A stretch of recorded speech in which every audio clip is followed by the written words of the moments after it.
When I was 12, my love for mysteries was already well established. I'd spent hours lost in the pages of Arthur Conan Doyle's work, captivated by Sherlock Holmes and his ability to solve puzzles. But it wasn't just about solving crimes, it was about how Sherlock pieced the world together in ways no one else could. Fast forward a few years, and I stumbled upon BBC's Sherlock. The first thing I remember thinking was, how did I not know about this sooner? It was like finding treasure buried in plain sight. I hit play, expecting something interesting, maybe entertaining. What I got was extraordinary. The first episode, A Study in Pink, didn't just draw me in. It grabbed me and refused to let go. Benedict Cumberbatch and Martin Freeman reimagined the legendary duo for the modern world, but with all the quirks, charm, and depth. Watching it as a kid who grew up on Doyle's stories, I was stunned by how well this adaptation breathed life into something so old and familiar. Sherlock wasn't some kind of relic in the Victorian era anymore. He was texting, blogging, and in a way hacking his way through London. I remember sitting there utterly hooked, only to realize at the end of the night that there were just 3 episodes in the first season. It felt like I was now missing part of the puzzle, but somehow I couldn't be mad. Each episode wasn't just television, it was an event. 90-minute masterpieces that left me breathless, rewinding scenes just to catch every detail. Even now, years later, I find myself revisiting the show every year around Christmas, always amazed at how it still holds up. Sherlock is more than a personal favorite. It redefined what a TV show could be. It made storytelling feel immediate, alive, and cinematic in a way a few series ever achieve. But more than that, it resonated. It brought new energies to characters I had adored as a child and turned them into cultural icons all over again. Through its layered writing, striking visuals, and unforgettable music, Sherlock proved that classics don't fade, they evolve. As we dive into this story, we will explore everything that makes Sherlock special, from its brilliant plot to the characters who feel like old friends, from the visual flair that makes each frame memorable to the music that lingers long after the credits roll. We'll also look at the fandom it inspired and the critiques it faced. This is a show that deserves to be celebrated, dissected, and shared. So without further ado, let's get into it.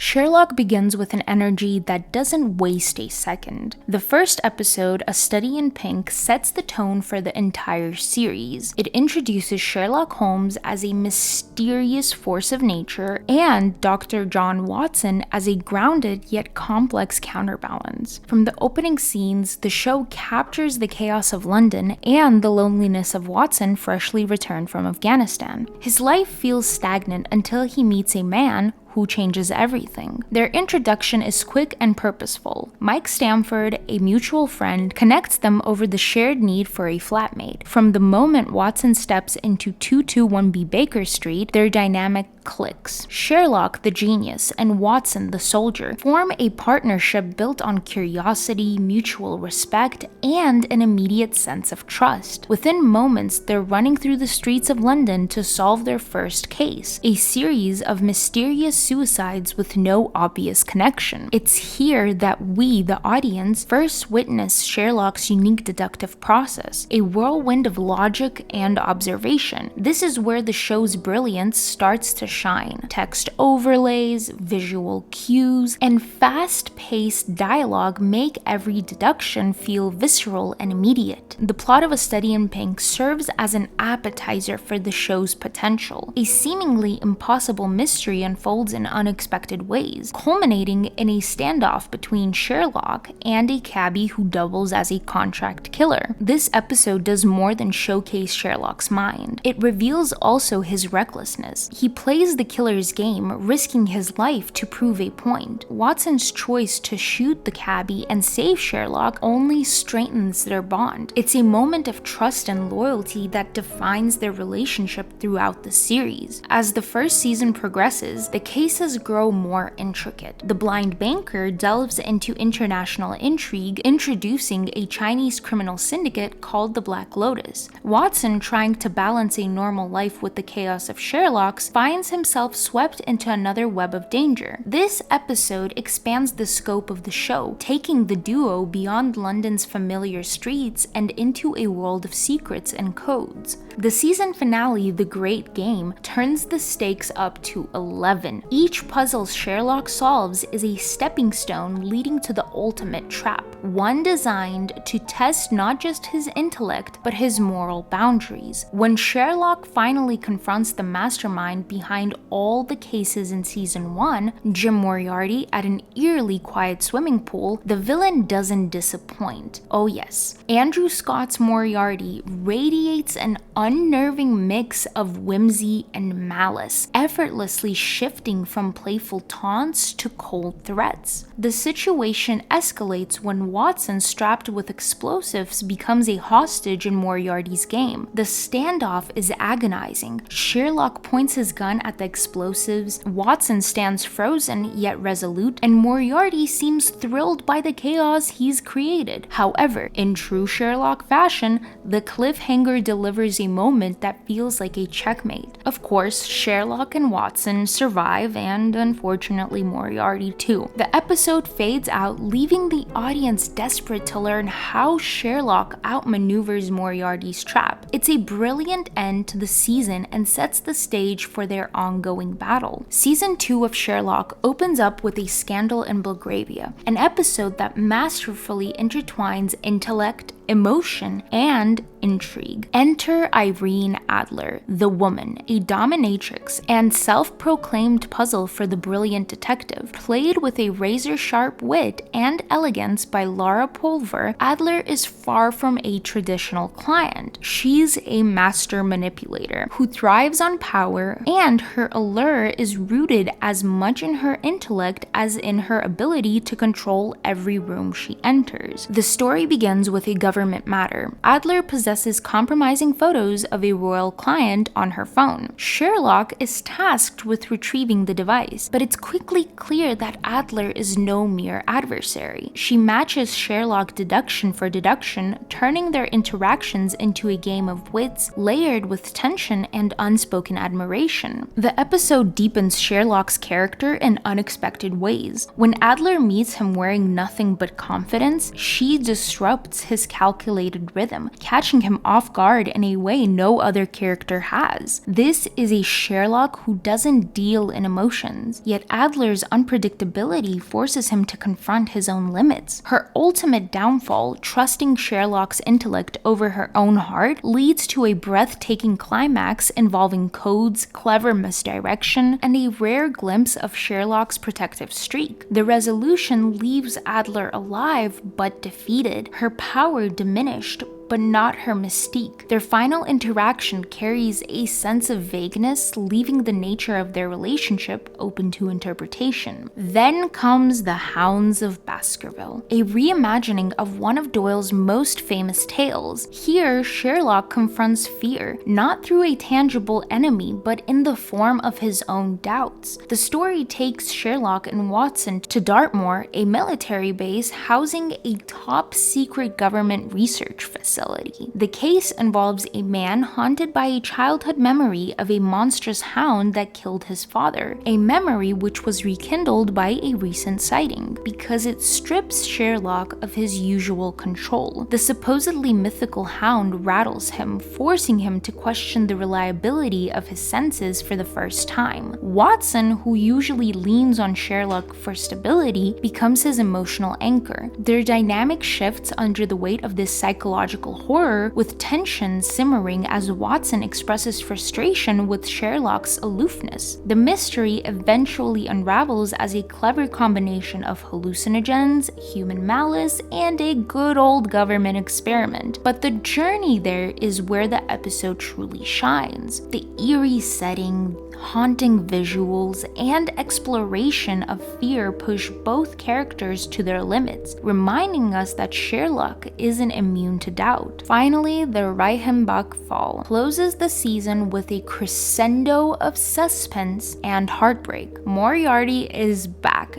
and this time he's not merely playing games, he's dismantling Sherlock's life. His plan begins with an audacious display of criminal genius, breaking into the Tower of London, the Bank of England, and Pentonville Prison, all in a single day. But these acts are just the prelude for what's to come. Moriarty's real goal is psychological destruction, and the execution is truly something else. Step by step, Moriarty frames Sherlock as a fraud, planting seeds of doubt in the minds of Scotland Yard, the press, and the public. Sherlock, who thrives on logic and reputation, is left increasingly isolated as his credibility crumbles. Watson remains steadfast, but even his belief is tested as Moriarty's manipulations reach their peak. The tension builds to the final showdown on the rooftop of St. Bart's Hospital. There, Moriarty reveals his endgame, forcing Sherlock to commit suicide to protect his friends from being assassinated. Moriarty's taunts, Watson's frantic race to save his friend, and Sherlock's calculated yet deeply emotional farewell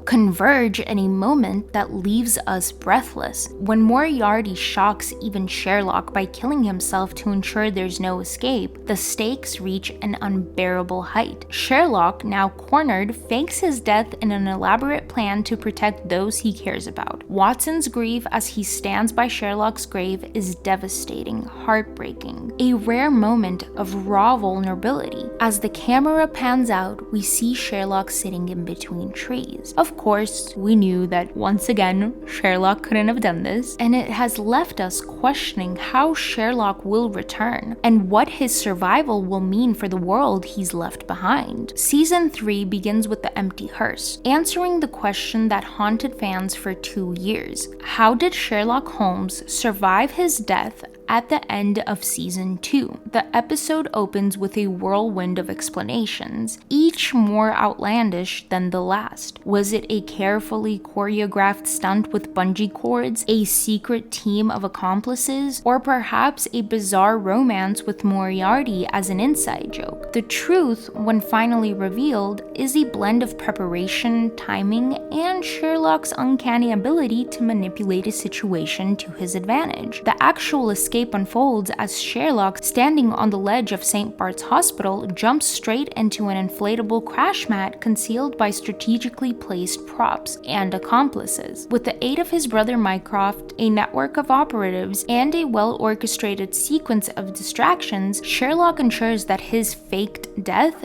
is airtight. Key players like Molly Hooper helped fake the evidence, including a carefully prepped corpse. Watson, dazed and in shock, was deliberately kept at a vantage point that guaranteed he'd see only what Sherlock wanted him to see. But Sherlock's survival comes at a price. His decision to let John believe he was dead for 2 years is rooted in a cold calculation to protect him from Moriarty's remaining threats. Yet the emotional fallout is sensed when Sherlock makes his dramatic reappearance. Disguised as a waiter at a fancy restaurant, he reveals himself to Watson during a dinner with Mary Morstan. Expecting relief or even amusement, Sherlock is instead met with a mix of fury and betrayal. Watson's reaction, 3 punches to the face, perfectly show the raw emotions at play. Their friendship, once unshakable, now teeters on uncertain ground. As the episode unfolds, the reunion is overshadowed by a terrorist plot threatening London. A mysterious group plans to detonate a bomb on a train beneath the Parliament. This case, however, brings Sherlock and John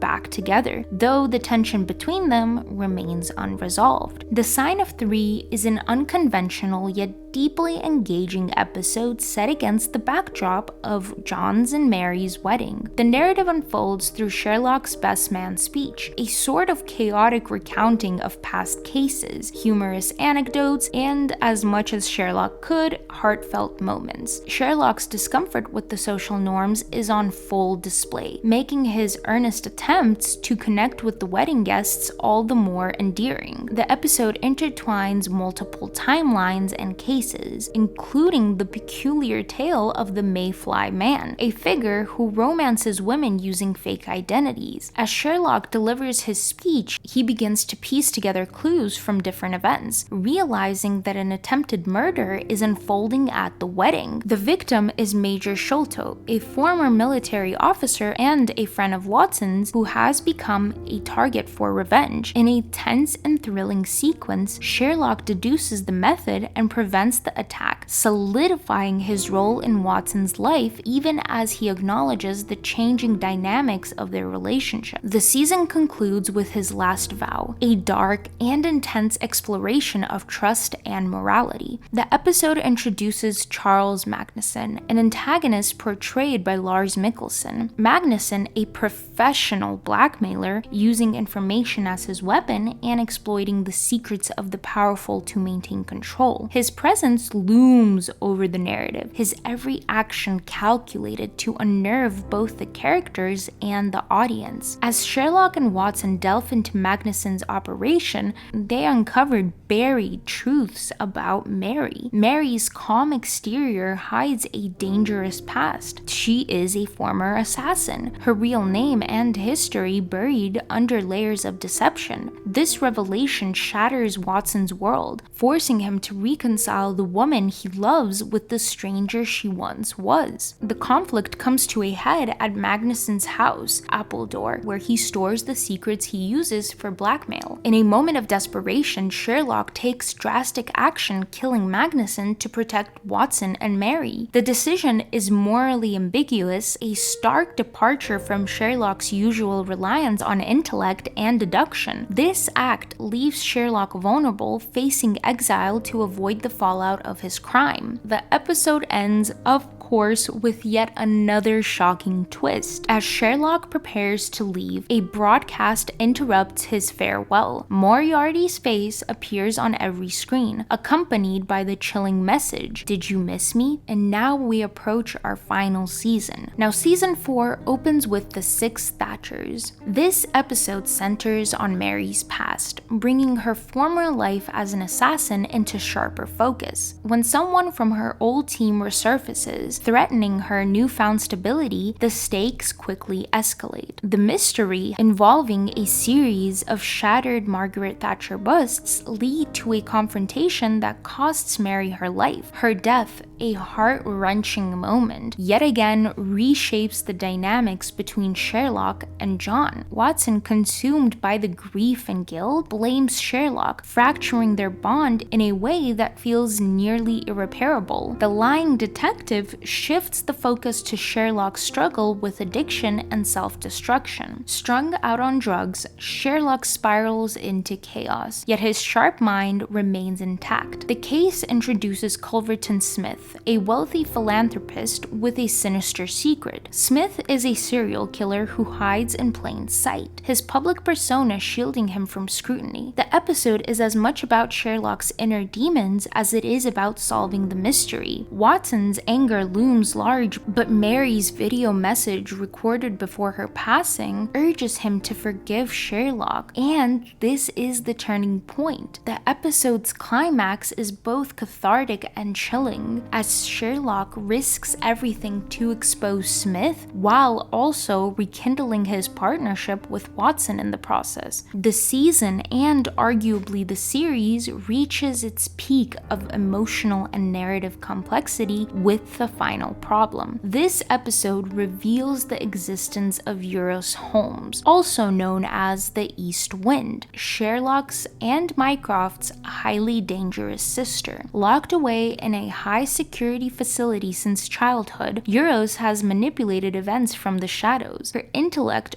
rivaling and perhaps surpassing Sherlock's. Her presence forces the characters to confront long-buried traumas and questions about family loyalty. The narrative unfolds as a psychological maze with Eurus subjecting Sherlock, Watson, and Mycroft to a series of harrowing tests. These challenges, designed to expose their moral and emotional vulnerabilities, push the trio to their limits. The episode's climax comes when Eurus forces Sherlock to choose between saving Watson or another innocent life, a decision that underscores the stakes and emotional weight of the story. The climax reveals Eurus's motivations as rooted in loneliness and a desperate need for connection. While the episode raises questions about its own plausibility, its emotional core remains there. Sherlock's reconciliation with Eurus, achieved through empathy rather than deduction, marks a significant evolution in his character. The final moments of the season and the series is where we see Sherlock and Watson returning to 221B Baker Street, which also suggests a renewal of purpose, even as the series closes a chapter on their story.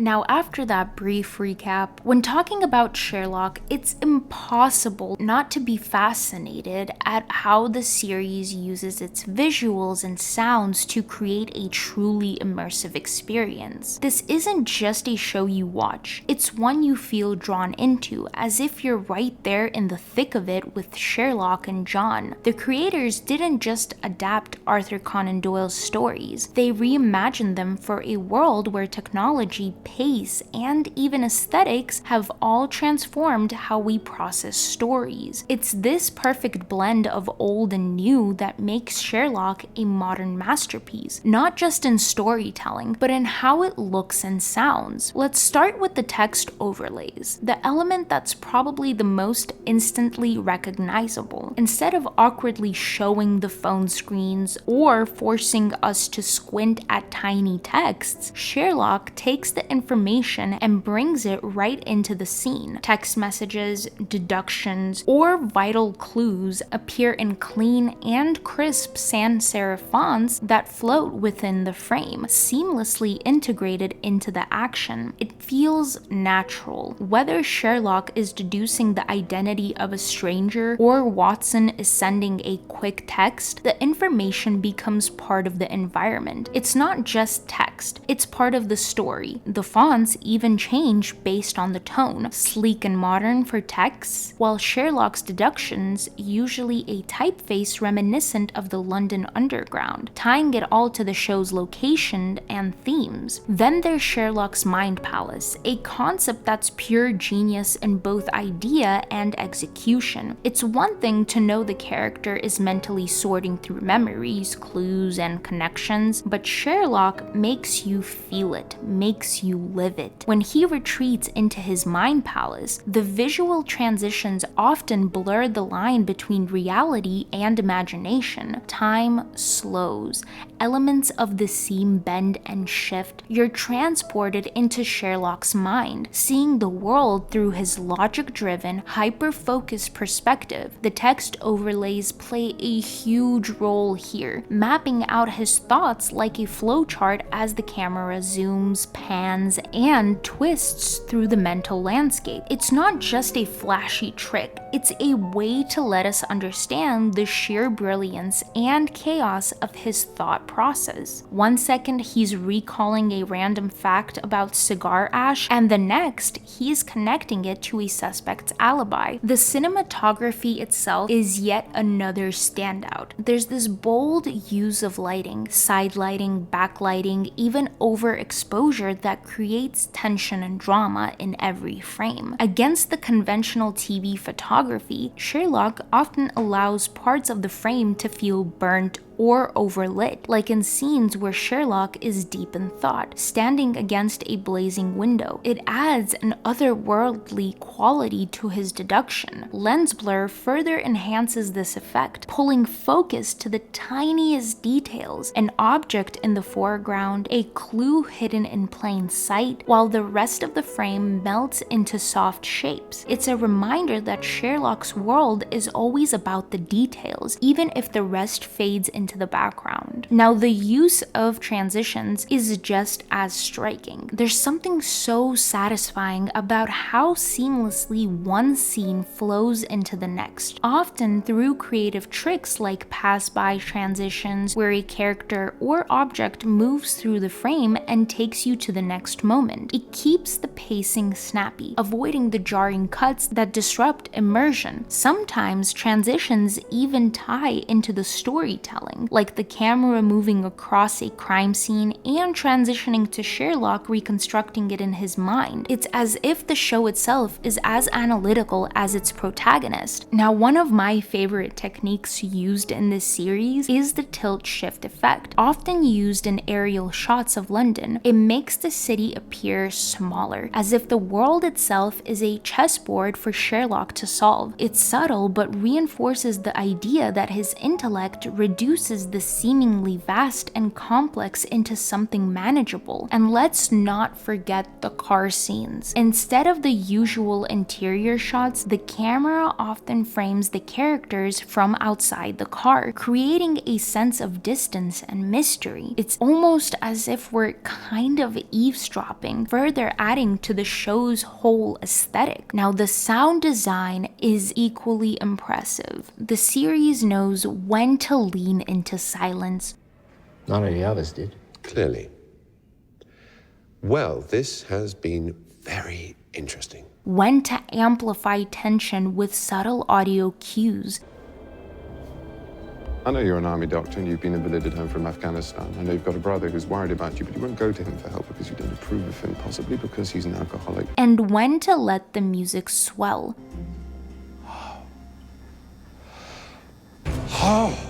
Sherlock? What is it? What? Serial killer's always hard. You have to wait for them to make a mistake. Find out who Jennifer Wilson's family and friends were. Find Rachel. Of course, yeah, but what mistake? Pink! Speaking of the music, the score by David Arnold and Michael Price deserves a spotlight. The main theme captures the essence of Sherlock perfectly. Nothing happens to me.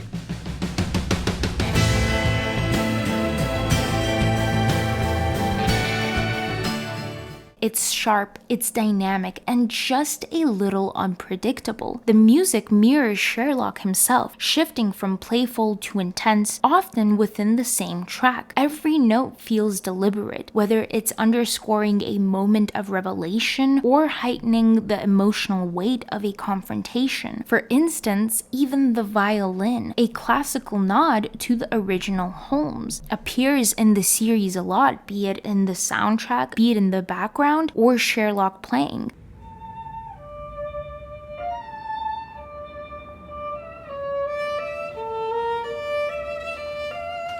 It is tradition while adding layers of emotional resonance. Episodes like the Reichenbach Fall and His Last Vow use music as a storytelling device too. When Moriarty's theme plays, No. It's too easy. It's too easy. There is no key. Doofus! it's unnerving, a chaotic blend of sounds that mirror his erratic behavior. In contrast, quieter moments between Sherlock and John often feature soft, reflective melodies reminding us that beneath the crime-solving genius lies a deeply human connection. And my best friend, Sherlock, is dead.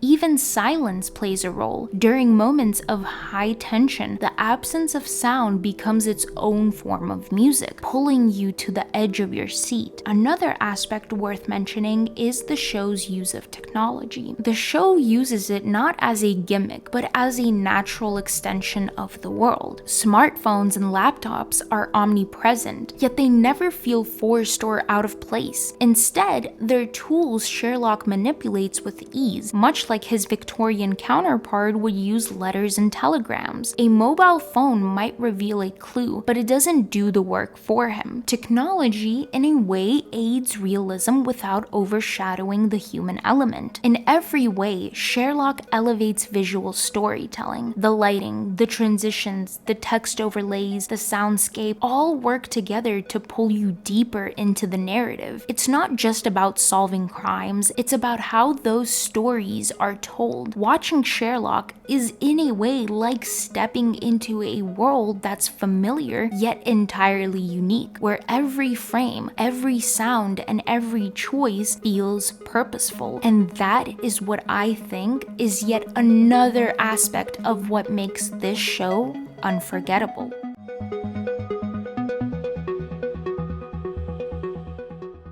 Now, there are a lot of shows that have very, very dedicated fan bases, but today, obviously, we're talking about one fan base in particular, and that is the Sherlock fan base. From the moment the show aired, the series inspired a community of viewers who dissected every clue, spun intricate theories, and crafted their own stories within the universe of 221B Baker Street. This wasn't just a TV show, it was a shared obsession, a conversation that stretched across social media platforms, fan conventions, and online forums. The fandom didn't merely follow Sherlock, it became an extension of the narrative itself, generating ideas and interpretations that often rivaled the show's complexity. The fandom's relationship with Sherlock was in a way symbiotic, with creators like Mark Gatiss and Stephen Moffat often acknowledging and engaging with the fans' speculations. So is the solution something that you could actually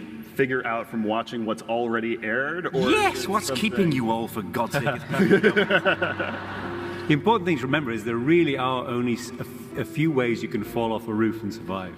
It's not black magic, alas.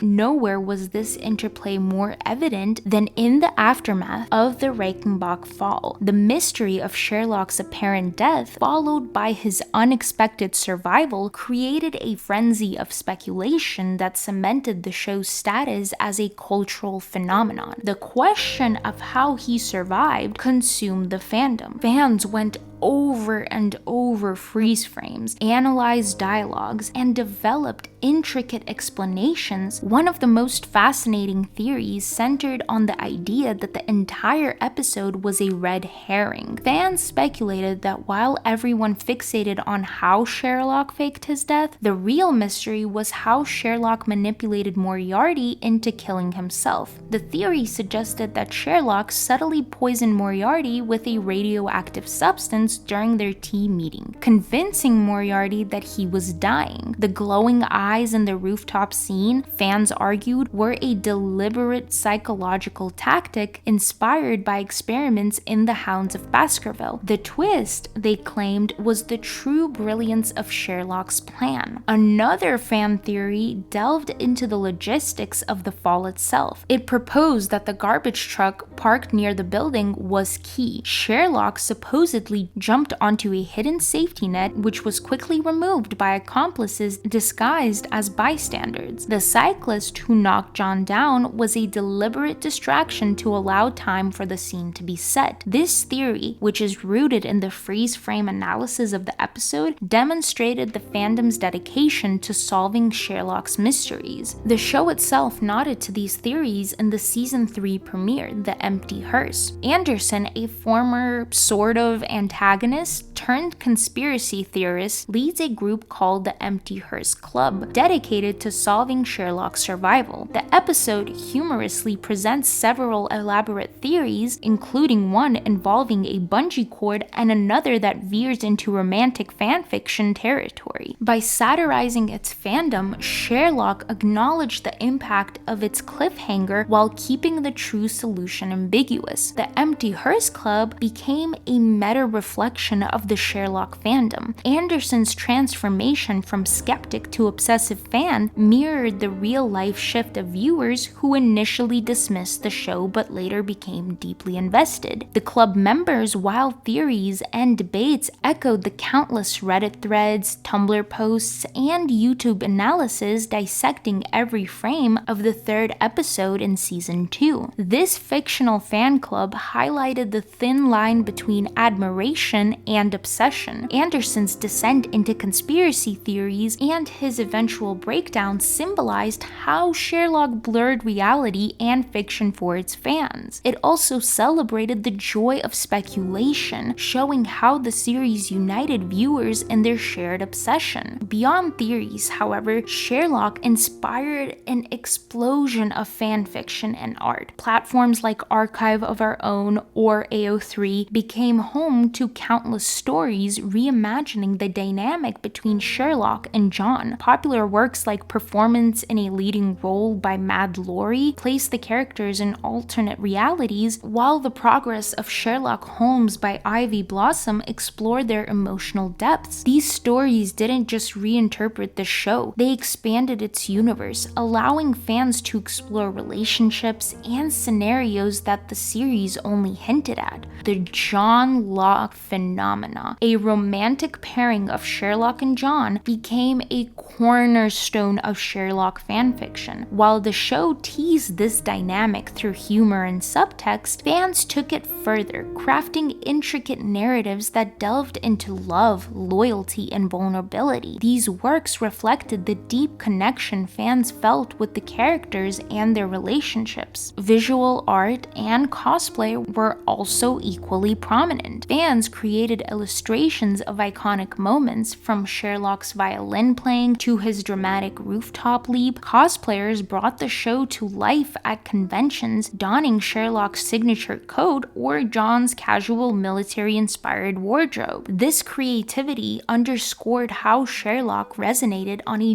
deeply personal level, inspiring fans to reinterpret its world through their own lenses. And even as Sherlock faded from our screens, its fandom remained active. Theories, fanfiction, and art continued to circulate, keeping the show alive in the cultural consciousness. The passion of the fans transformed Sherlock from a television series into a shared cultural experience. It wasn't just about solving mysteries, it was about the joy of collaboration, the thrill of creative expression, and the enduring allure of Holmes and Watson's world.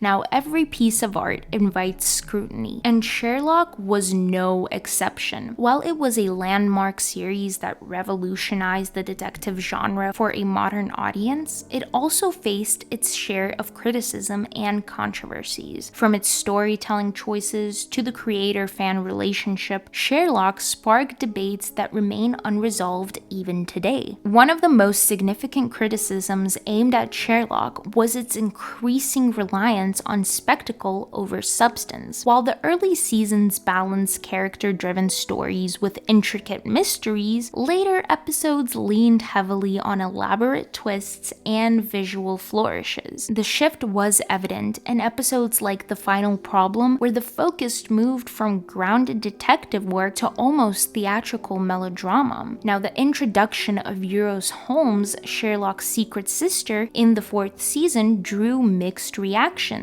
Some praised the audacity of the reveal, while others felt it undermined the brilliance of the earlier episodes. Critics argued that the series prioritized shock value over cohesive storytelling, leaving loose ends and unanswered questions. For instance, Eurus's mind games in The Final Problem were visually stunning, but raised questions about plausibility and narrative consistency. Now, perhaps the most controversial critique critique of Sherlock was the accusation of queerbaiting. The show frequently teased the idea of a romantic relationship between Sherlock and John through subtext and humor. Lines like, "I'm not his date," and Mrs. Hudson's assumption that the two were a couple fueled fan speculation, particularly among those invested in the Johnlock pairing. However, the lack of a definitive payoff led many fans to feel misled. They argue that the show used queer subtext to draw in LGBTQ+ viewers without committing to meaningful representation. While the creators maintained that the relationship was purely platonic, the mixed signals left a sour taste for many fans who had hoped for a deeper exploration of Sherlock and John's bond. Now, the final season marked a noticeable drop in critical acclaim. Episodes like The Six Thatchers and The Final Problem were criticized for convoluted plots and a lack of focus on Sherlock and John's partnership. Many felt that the heart of the series, the duo's dynamic, was sidelined in favor of narratives that felt disconnected from the show's earlier charm. Now, another part is that the creators' interactions with fans were both a strength and a source of conflict. While Gatiss and Moffat acknowledged fan enthusiasm, their playful dismissal of certain theories, particularly about the Reichenbach Fall, irked many. By refusing to provide a definitive answer to how Sherlock survived, they left some viewers feeling unheard and frustrated. Critics also pointed to the lack of diversity in the series. While Sherlock featured strong female characters like Molly Hooper and Irene Adler, their arcs often revolved around male leads. Characters of color such as Sally Donovan were underdeveloped. Many felt the show missed an opportunity to reflect the diversity of modern London. Despite its flaws, Sherlock remains a cultural phenomenon. The debates it sparked, whether about storytelling choices or representation, reflect the high expectations it set. Love it or criticize it, the show left a lasting impact, proving that great television doesn't have to be perfect to resonate.